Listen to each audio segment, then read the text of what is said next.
કે ગામથી આવો છો? મોરબીથી. બરાબર. અને અગાઉ કેના માટે દ્વારકા મુખ્ય સંશોધન કેન્દ્રમાં અમૃત પુષ્પ અને ઔષધિઓ માટે આવ્યા હતા આપ? મારા ઘરના માટે. હા. અને એને તનનું કેન્સર હતું. બરાબર. એના માટે શું એક લીલા નારિયેળ જેવું બધું હતું.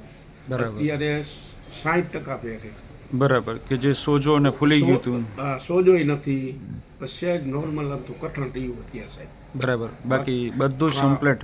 કમ્પ્લીટ. ખાવા પીવામાં, રસોઈ બનાવવામાં બધું કમ્પ્લીટ. ખૂબ સરસ. દર્દીનું આખું નામ જણાવો. ભાનુબેન ધનસુખભાઈ હંસરાજભાઈ જેઠલોજા, ગામ પીપળી, હાલ મોરબી.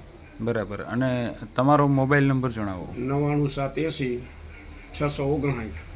બરાબર. કે કોઈ આવી તકલીફવાળા દર્દીઓ હોય તો આપણા વિડીયોના માધ્યમથી પણ તમારી પાસે અમારી માહિતી મેળવી શકે, તો લોકોને એક દિશા મળે કે ભાઈ આવી જટિલ અને ગંભીર તકલીફોમાં પણ અહીંયા ઉપચારો મળે છે, તો લોકોને એક સાચી દિશા મળે અને સમાજમાં એક સારો મેસેજ જાય. જય દ્વારકાધીશ. જય દ્વારકાધીશ.